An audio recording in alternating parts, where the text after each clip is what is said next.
Tentu masyhur sekali ya, di antara yang difahami semua ulama bahwa Quran itu bisa mensyafaati ya. Masyhur sekali bahwa Quran itu bisa apa? Mensyafaati. Bahkan syafaatnya Quran itu bedanya dengan syafaatnya Nabi adalah syafaatul Quran ini menghalau atau menghadang orang biar gak sampai kena azab. Tapi kalau syafaatnya selain Quran itu yang sudah kena azab diambil dari azab itu. Nah, dalu niki kalau kepengen matur teng jenengan sedanten karena niki lami sekali saya kaji bahwa malaikat, nggih malaikat sinten mawon itu juga kena konstitusi aturan fikih. Jadi kalau kita sebagai manusia wajib menghormati orang hafal Quran, nggak boleh nyadui wong hafal Quran, nggak boleh ngidoni wong hafal Quran, maka malaikat juga kena aturan yang sama. Karena dia, malaikat ini termasuk makhluk yang mukallaf, makhluk yang kena tatanan Allah Subhanahu wa taala. Sehingga Rasulullah SAW dawuh surat Tabarok disebut Al-Munjiyah, Al-Waqiyah, surat yang bisa menyelamatkan yang hafal dari siksa kubur. Pokoknya singkat cerita, ada orang itu fasik, mungkin ya layak disiksa. Pas sampai disiksa malaikat, surat Tabarok muncul menjelma sebagai seseorang. Kalau kamu menyiksa orang ini berarti nyiksa saya. Terus kata malaikat, anti mingkalamillah, ya rujuknya memang perempuan karena surah itu dari muannas karena ada taknya. Anti mingkalamillah, kamu ini termasuk kalamu wa ana akrahu musa'ataki, tentu aku nggak berani menyiksa kamu. Ya terus berdebat kata malaikat, ini orang nggak bener, ini orang fasik, saya harus mukuli dia. Terus kata surat Tabarok, sak fasik-fasiknya aku itu neng hati ini, kena nyiksa dia nyiksa aku. Wahnya debat karena nggak ada mahkamah konstitusi. Terus walhasil terus malaikat bilang gini, ya sudah kita lapor kepada Allah Subhanahu wa taala. Lapor, akhirnya surat Tabarok ini cerita ke Allah, ya Allah, ini orang setiap kali datang ke saya dari sekian surat-surat yang ada di Quran, orang ini milih saya, yang dipelajari ya saya, yang dihafalkan juga saya. Ini kata surat Tabarok kepada Allah.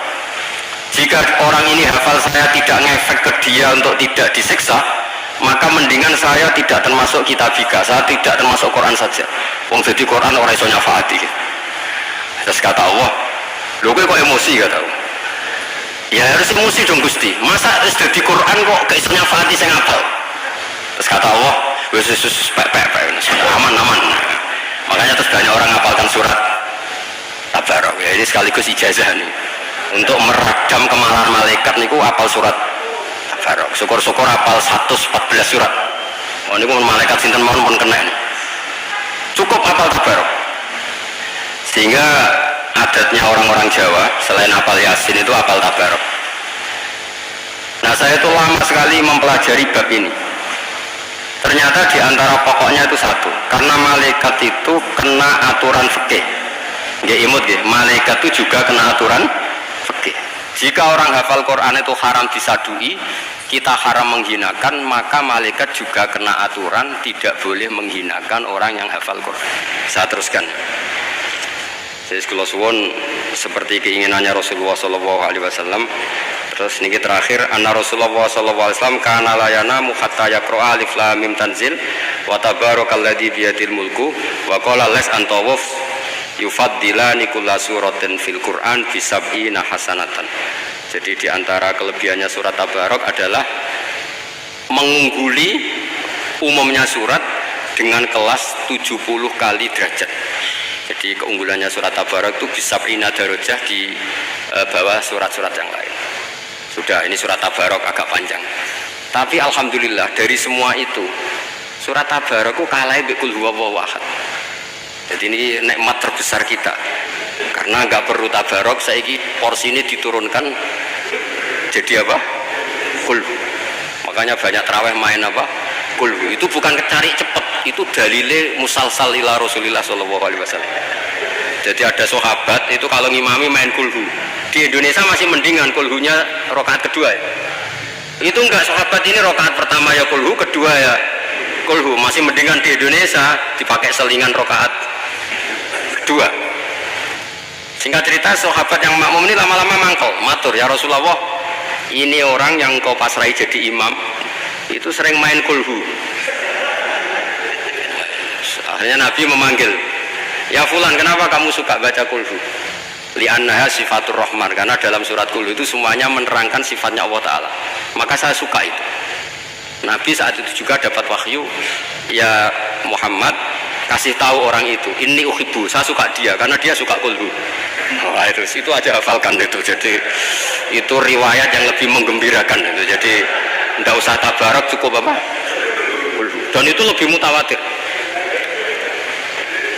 Makanya dalam legenda dunia kiai itu kan, ini ada cucunya Sayyidina Ali. Itu siapa yang bisa khatam Quran sekian menit, yang menang Sayyidina Ali ya, karena baca kulhu sampai 3 kali, yang dianggap takdilul Quran, sudah sama dengan baca Quran. Jadi ini ijazah terakhir, ini jadi porsinya tambah turun. Saya itu suka, saya itu punya banyak penggemar lah di Jogja, di Jakarta. Memang agama ini harus mudah. Saya itu kalau baca kulhu itu sampai nangis. Nangis saya bukan karena faham atau haru, itu enggak. Sebaik itu Allah, masa gara-gara hafal kulhu, main kulhu dicintainya? Ya karena mau Allah itu benar-benar zat yang baik.